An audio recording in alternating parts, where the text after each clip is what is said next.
lados. Eu acho que até mais para o São Paulo, né?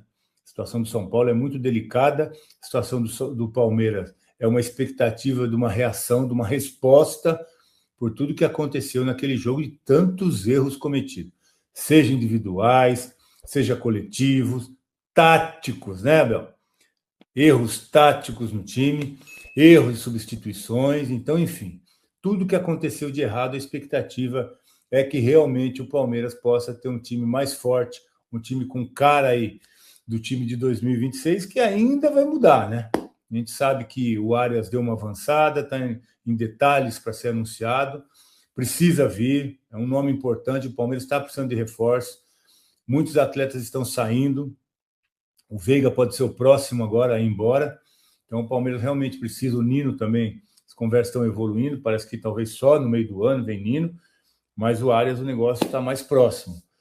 Então é importante se reforçar, porque, né, o Palmeiras que não ganhou nada no ano passado, está perdendo alguns jogadores e precisa trazer outros. Aliás, a reformulação que foi feita errada no ano passado precisa ser corrigida nesse ano, né? Então alguns jogadores precisam chegar para essa campanha.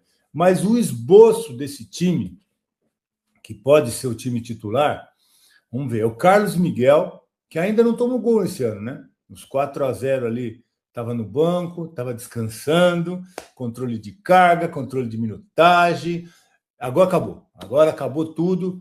Carlos Miguel volta a jogar, não tomou nenhum gol nesse ano ainda, está jogando bem, está ajudando o Palmeiras e está num bom momento, recuperando confiança, recuperando ritmo de jogo. Daqui a pouquinho o Ancelotti vai olhar para você, viu, Carlos Miguel? Vai olhar porque está precisando de um goleiro do seu nível na seleção também, que impõe respeito.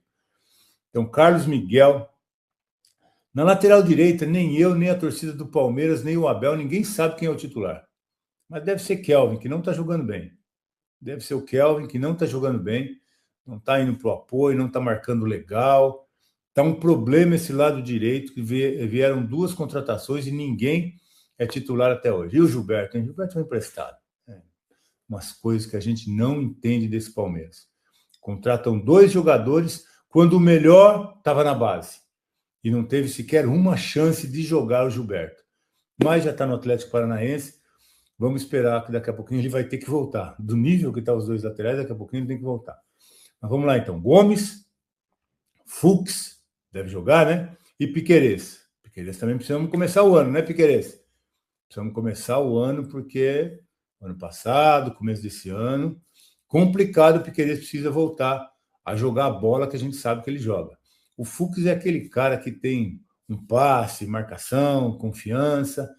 Eu acho que realmente a gente pode continuar esperando muito desse jogador que aos poucos aí vem se tornando titular, com méritos, hein? Com méritos próprios, porque está jogando muita bola. Aí no meio a gente tem o Marlon Freitas, a única e boa contratação do Palmeiras na temporada. O Marlon, quando joga, tem se destacado. Lógico que a condição física não é ideal ainda. Nós estamos no dia 23 já, né? Tem 3 semanas de treinamento. 3 semanas de treinamento. Eu acho que a gente precisa realmente ver uma evolução do time e acredito que isso vai acontecer. Então, o Marlon Freitas vem jogando bem. Do lado dele, eu acho que vai Larson, né? Porque o Andrés ainda, embora tenha voltado a treinar, eu não sei se ele tem condição de começar o jogo, mas esse é contusão mesmo. Esse não tem controle de carga, esse não tem controle de minutagem, esse não tem poupar.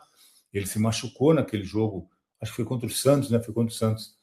E acredito que, se puder jogar, vai também. Se tiver uma condiçãozinha, vai também. Mas está por ali, então, essa dúvida do Andrés. Ali no meio, acho que vai o Maurício, né? Que não entrou contra o Novo Horizontino.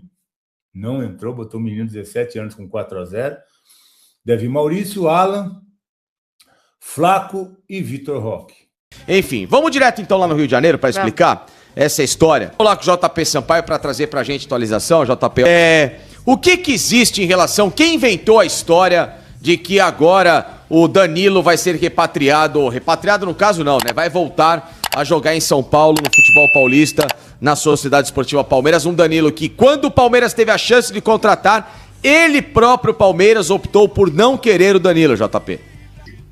Segundo informações aqui no Rio de Janeiro, o Danilo foi mapeado, assim, foi oferecido também ao Flamengo, de modo a ver se o Flamengo teria interesse em fazer o depósito do jogador, da quantia que o Botafogo e o atleta desejam.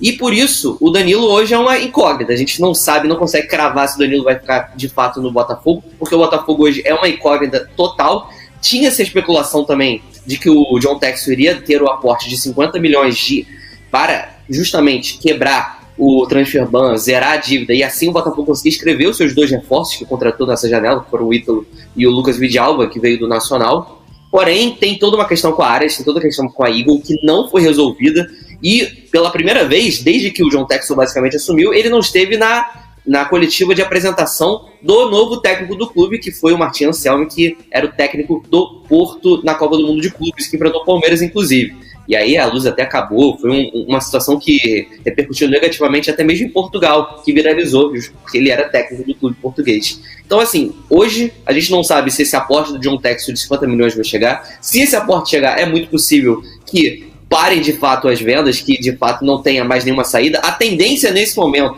de acordo com os setoristas do Botafogo, meus amigos, eles falam que as vendas do Botafogo acabaram com o Savarino, que o elenco está fechado, porque não tem como inscrever os atletas, e você só vai de fato ter o Ítalo e o Lucas Vidalba se o transfer ban for derrubado. Então a expectativa do Botafogo é que o Danilo não saia, é que o Danilo continue, apesar de todo esse imbróglio bizarro que está passando por lá. A expectativa é que o Botafogo consiga derrubar esse transfer ban com os 50 milhões que o John Textor tem prometido de aporte. Então, por enquanto, pelo menos que garantem as fontes do Botafogo, é que o Savarino foi a última saída. Mas dá para acreditar 100%? Eu, pelo menos, não acredito. Mas o que tem de alguma realidade em relação à possibilidade do Danilo, tá? A história do Flamengo, ela é real? O que aconteceu? Houve alguma movimentação de bastidor para tentar demover o Danilo da ideia de permanecer no Botafogo?